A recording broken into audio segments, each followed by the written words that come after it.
बिस्मिल्लाहिर्रहमानिर्रहीम। This is Mohammad Atiq. Students, आज हम 10th केमिस्ट्री का चैप्टर नंबर 1 केमिकल इक्विलिब्रियम पढ़ने जा रहे हैं। तो केमिकल इक्विलिब्रियम को स्टार्ट करने से पहले एक बेसिक कॉन्सेप्ट है, उसको हम डिस्कस करते हैं। वो है रिवर्सिबल रिएक्शन। जब हम बेसिक चीज़ों को डिस्कस करेंगे उसके बाद हमें आगे एडवांस पे जाते हुए बड़ी आसानी होगी। तो रिवर्सिबल रिएक्शन जो है, इसके नाम से जाहिर है रिवर्स जो क्या सकता है, उल्ट सकता है। रिवर्सिबल जो उल्टने के काबिल हो, यानी कि अगर आगे को जा रहा है तो वो आपस अपनी डायरेक्शन चेंज करके वापस आ सके। तो रिवर्सिबल रिएक्शन जो होते हैं वो वाले रिएक्शन हैं जिसके अंदर फॉर एग्जांपल मैं कहता हूं कि ए जो है वो बी के साथ मिलता है और उसके बाद क्या बनाता है, कोई प्रोडक्ट सी बना देता है। चूंकि ए और बी आपस में मिल रहे हैं, इनको मैं बोलूंगा रिएक्टेंट। इनको मैं क्या बोलूंगा, रिएक्टेंट बोलूंगा। और जो चीज़ हमारे लिए बन रही है, जिसको हम बना रहे हैं, उसको हम बोलते हैं प्रोडक्ट। अब रिवर्सिबल रिएक्शन वो रिएक्शन होते हैं जिसमें एक रास्ता तो ये है कि रिएक्टेंट क्या करें, प्रोडक्ट में तब्दील हो जाए। चूंकि ये रिवर्सिबल है, इसमें रिएक्शन क्या करेगा, उल्टेगा।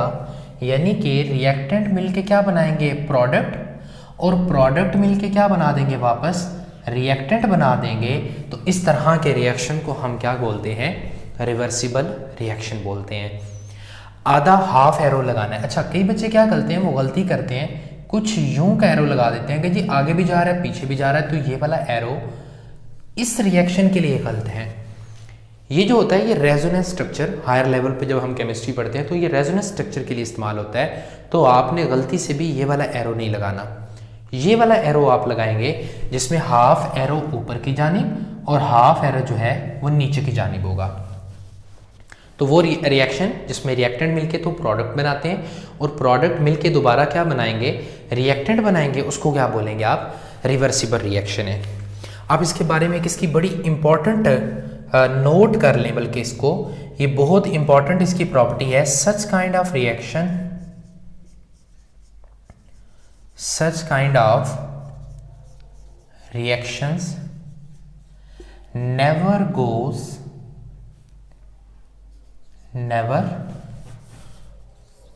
go on completion।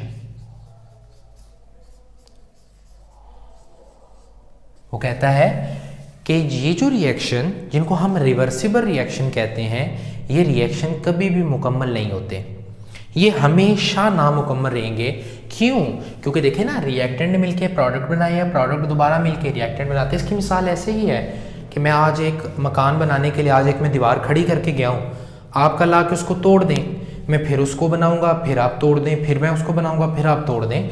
यानी कि मैं रिएक्टेंट लगा के दीवार प्रोडक्ट बना रहा हूँ अपनी, और आप उसको बार बार आके तोड़ के दोबारा रिएक्टेंट में तब्दील करी जा रहे हैं, दोबारा ईंटों में तब्दील करी जा रहे हैं। तो ऐसे रिएक्शन कभी भी मुकम्मल नहीं होते। इसके जो है बरक्स होता है irreversible reaction. Irreversible reaction, reactions को हम शॉर्ट में RXN लिखते हैं। तो इर्रिवर्सिबल रिएक्शन वो वाले रिएक्शन होते हैं जो बिल्कुल अपोजिट होते हैं, किसके, रिवर्सिबल रिएक्शन के बिल्कुल अपोजिट होते हैं। ये रिएक्शन में क्या होता है कि रिएक्टेंट जो है वो प्रोडक्ट के साथ मिलती है, रिएक्टेंट आपस में मिलते हैं तो क्या बनाते हैं, हमारे पास प्रोडक्ट बनाते हैं। लेकिन इसके अंदर प्रोडक्ट दोबारा टूट कर कभी भी रिएक्टेंट नहीं बनाएंगे। चूंकि इर्रिवर्सिबल, इर का मतलब जो है केमिस्ट्री की ज़बान में होता है नॉट, नो, नन, इनके मानों में इस्तेमाल होता है। यानी कि सादा ज़बान में मैं यूँ कह सकता हूँ, नहीं के मानों में इस्तेमाल होता है। इर्रिवर्सिबल ऐसे रिएक्शन जो कभी भी वापस रिवर्स नहीं होते, यानी कि रिएक्टेंट मिलके सिर्फ प्रोडक्ट बनाएंगे और प्रोडक्ट दोबारा मिलके कभी भी रिएक्टेंट नहीं बनाते। और इसको किस एरो से शो करते हैं, इस तरह के एरो से, जबकि इसको कंप्लीट एरो से शो करते हैं। Complete arrow. इसके लिए मुकम्मल तीर का निशान लगाया जाता है जो सिर्फ एक तरफ से दूसरी तरफ जा रहा होता है।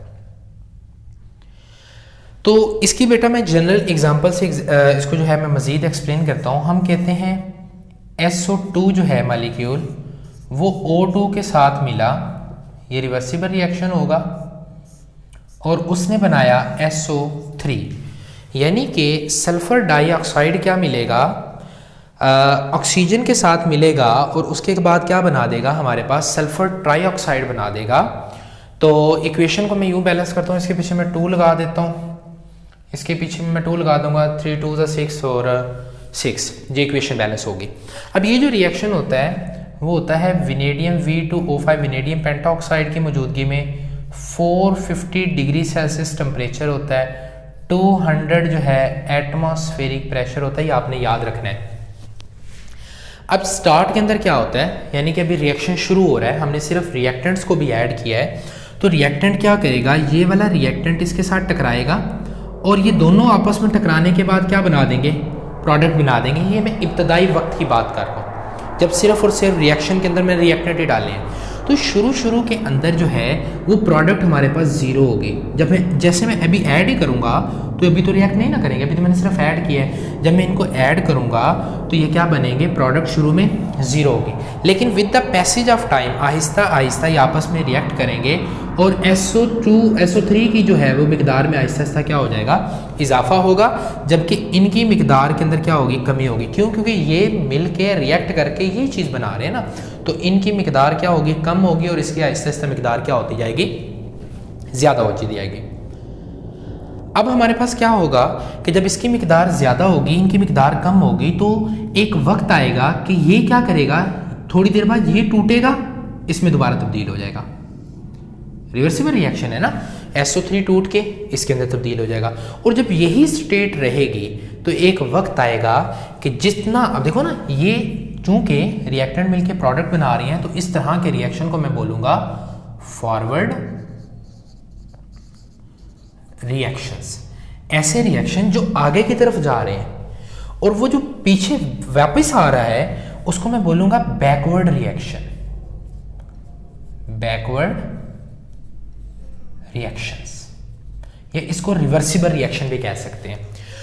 तो एक वक्त आता है कि जितने रिएक्टेंट मिलके प्रोडक्ट में तब्दील होते हैं, उतने ही प्रोडक्ट दोबारा किस में तब्दील हो जाते हैं, रिएक्टेंट्स के अंदर तब्दील होते हैं। तो इस तरह के केस में जब रिएक्टेंट प्रोडक्ट में और प्रोडक्ट रिएक्टेंट में तब्दील होते हैं, दूसरे अल्फाज में मैं ये कह सकता हूं कि जब रेट ऑफ फॉरवर्ड रिएक्शन और rate of reverse reaction equal हो जाते हैं, मैंने क्या बात की है, rate of forward reaction equal to rate of reverse reaction, यानी कि अगर ये एक के साथ मिलकर एक SO3 बनाएगा तो यहां से एक SO3 टूट के दोबारा ये और ये बना देगा, यानी कि रिएक्टेंट एक अगर रिएक्टेंट है, उन्होंने मिलकर प्रोडक्ट बनाया है, एक ही प्रोडक्ट बनाया है, तो वो एक प्रोडक्ट टूट के वापस वही रिएक्टेंट बनाएगा जिसके अंदर जिससे मिलकर बना होगा, और जितनी मिकदार में बना होगा वो वापस उतनी ही बनाएगा। तो वो स्टेट जिसके अंदर क्या होता है, rate of forward reaction equal हो जाता है किसके, रेट ऑफ बैकवर्ड रिएक्शन के, तो उस वक्त हम इसे बोलते हैं ये केमिकल इक्विलिब्रियम है, केमिकल इक्विलिब्रियम कहलाएगा, इसे हम बोलेंगे केमिकल इक्विलिब्रियम है। कब? जब रेट ऑफ फॉरवर्ड और रिवर्स रिएक्शन बराबर हो जाएगा। अच्छा, अभी जो तीनों डेफिनेशन लिखी है, रिवर्सिबल, इरिवर्सिबल और केमिकल इक्विलिब्रियम, इसको नोट कर लें, ये पेपर पॉइंट ऑफ व्यू से बहुत ही ज्यादा इंपॉर्टेंट शॉर्ट क्वेश्चंस हैं जी। तो स्टूडेंट्स, इसी चैप्टर का हम एक बहुत इंपॉर्टेंट लॉन्ग क्वेश्चन पढ़ने की तरफ जा रहे हैं, और उसका नेम है law of mass action, law of mass action. Law of mass action को सबसे पहले गुलबर्ग और वेग ने प्रपोज किया था, बनाया था इसे। गुलबर्ग और वेग ने बनाया था सबसे पहले, इसका आइडिया दिया था। और ये डेट भी याद रख लें 1864 के अंदर। इस कंसेप्ट को देने वाला कौन था?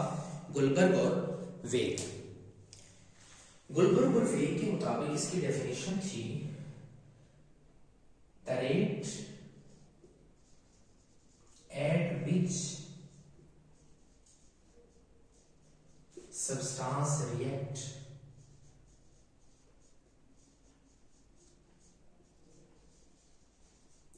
is directly proportional to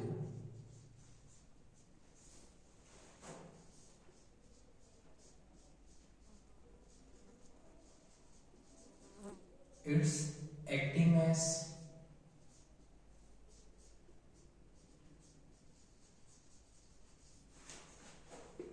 अच्छा, डेफिनेशन का एक हिस्सा ये है the rate at which substance react is directly proportional to its active mass, और दूसरा हिस्सा है वो मैं थोड़ा अलग करके लिख रहा हूं the rate at which reaction proceed, the rate at which reaction proceed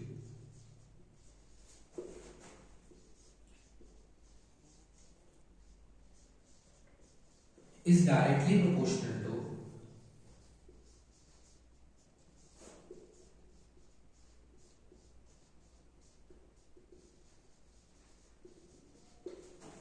product of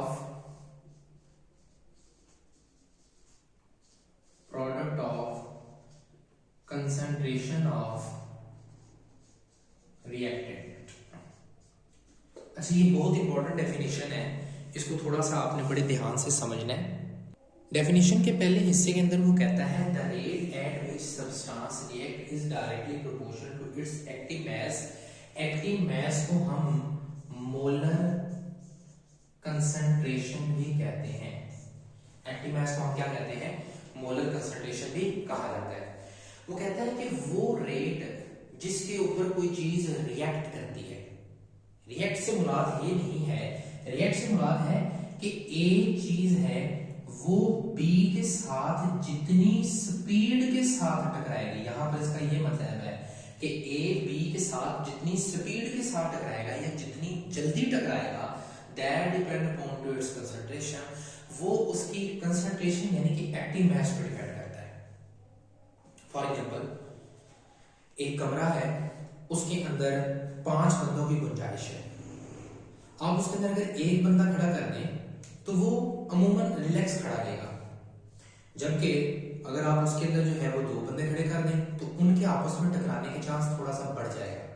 अगर आप क्या करें कि उसकी जगह पर 3 आदमियों को आप खड़ा कर दें तो उन जो 3 आदमी होंगे उनके टकराने की जो कैपेसिटी होगी वो क्या हो जाएगी? वो मजीद ज्यादा हो जाएगी।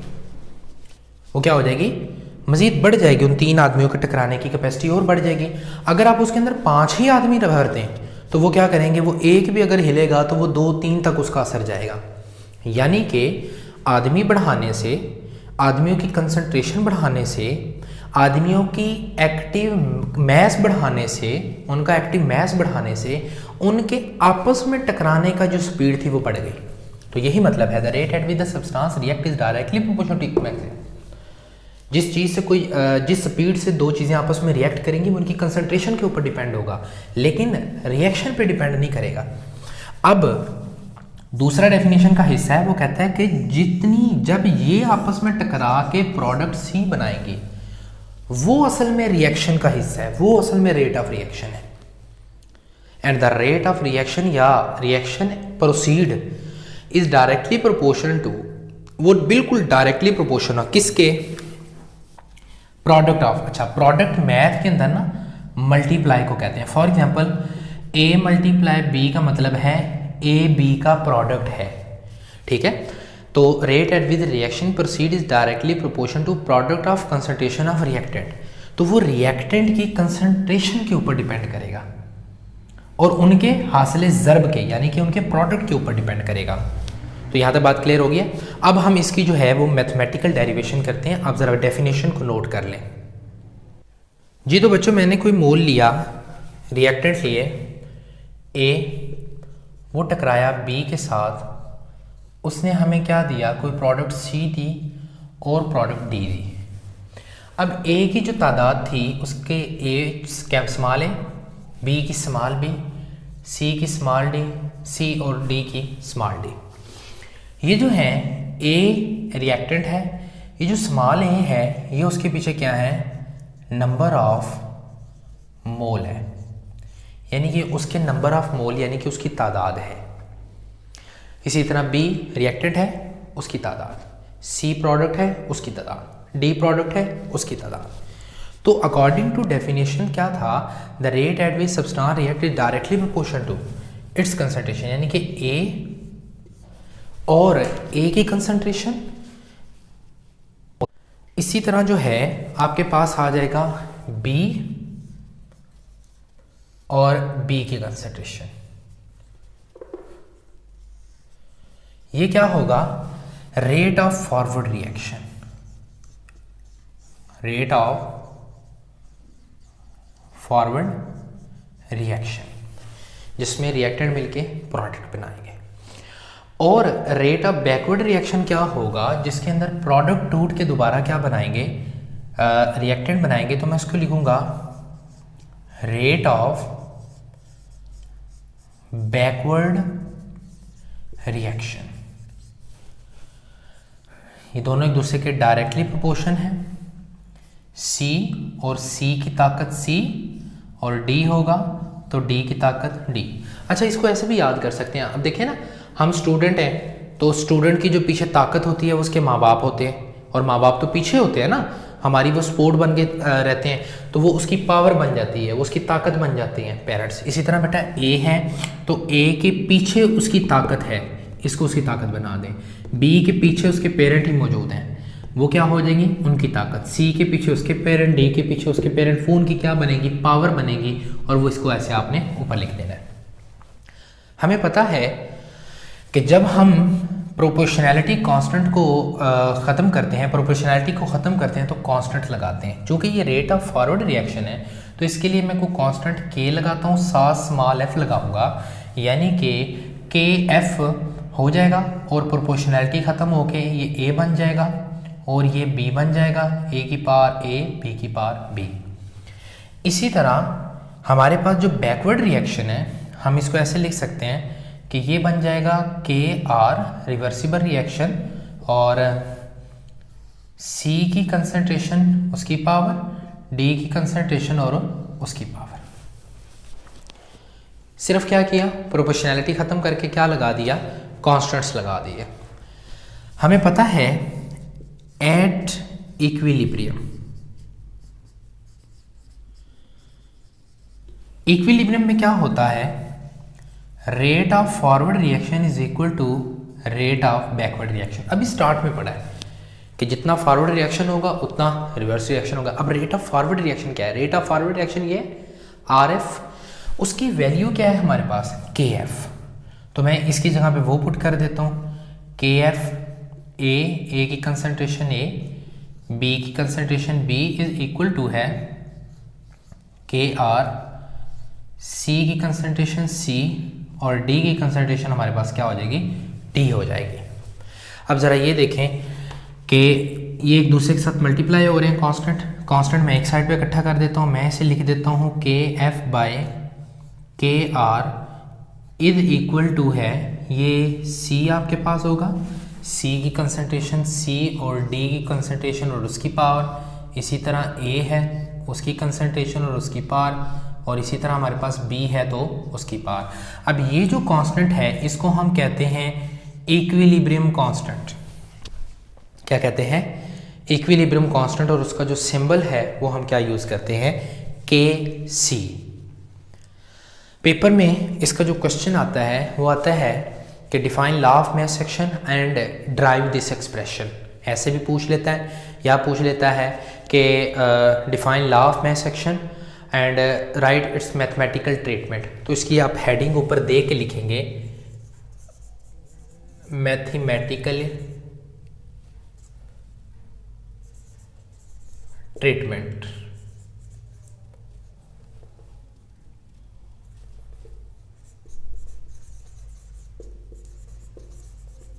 ठीक हो गया। तो आपने उसके अंदर ये कंप्लीट जो है एज इट इज़ लिख देना है। अब दूसरी बात है इक्विलिब्रियम कांस्टेंट की मैं यहाँ से डेफिनेशन कर सकता हूँ। इक्विलिब्रियम कांस्टेंट क्या होता है? It is a ratio of product of it is a ratio of concentration of product to concentration of reactant raise to power in balance chemical equation, raise to power coefficient in balance chemical equation. कि हमने coefficient के अंदर इनकी जो equation के अंदर जो हमने इसकी कांस्टेंट थे उनको क्या कर दिया, इसकी पावर बना दिया। और याद रखिएगा जो Kc होता है वो इनिशियल कंसंट्रेशन पे डिपेंड नहीं करता, बल्कि किस पे डिपेंड करता है? टेम्परेचर पे। किस पे डिपेंड करेगा आपके पास Kc? सिर्फ और सिर्फ टेम्परेचर पे डिपेंड करेगा। टेम्परेचर चेंज करोगे इक्विलिब्रियम कांस्टेंट जो होगा वो साथ साथ तब्दील हो जाएगा। अच्छा, एक छोटा सा टॉपिक है जिसको भी मैंने अभी जिक्र भी किया है, एक्टिव मैस। एक्टिव मैस के बारे में आप ये याद रख लें, एक्टिव मैस जो होती है वो मोलर कंसंट्रेशन होती है। इसको आपने क्या करना है, ये स्क्वायर ब्रैकेट से शो करना है। जो मैंने ये वाली ब्रैकेट शो की है ना, वो एक्चुअल में इसकी क्या है? एक्टिव मैस, यानी कि इसकी वो मोलर कंसंट्रेशन है। और इसका जो यूनिट होता है वो क्या होता है? मोल पर क्यूबिक डेसीमीटर। ये इसका यूनिट होता है इस ब्रैकेट। जब हम इस ब्रैकेट को ख़त्म करते हैं तो हम क्या लगाते हैं? मोल पर क्यूबिक डेसीमीटर। अगर हम यूनिट निकालेंगे तो फिर वहाँ पर हम इसका इस्तेमाल भी करेंगे। और दूसरी बात है कि लॉ ऑफ मैस एक्शन जो है वो अप्लाई कब होता है? जब सोल्यूशन क्या होगा? डाइल्यूट सोल्यूशन होगा। डाइल्यूट सोल्यूशन होगा। अगर आपके पास जो सोल्यूशन है वो कंसनट्रेटेड होता है तो उस वक्त जो हमारा लॉ ऑफ मैस एक्शन है ये एप्लीकेबल नहीं होता। तो स्टूडेंट्स, ये था आज का हमारा टॉपिक जिसमें हमने बेसिक डेफिनेशंस को पढ़ा और एक अपने पूरे लॉन्ग क्वेश्चन को अटेम्प्ट किया। उम्मीद है कि आप लोगों को समझ आई होगी। इस उम्मीद के साथ कि नेक्स्ट वीडियो के अंदर इंशाल्लाह नेक्स्ट लेक्चर को जो है हम डिस्कस करेंगे। अपना बहुत ज़्यादा ख्याल रखिएगा। अल्लाह निगहबान।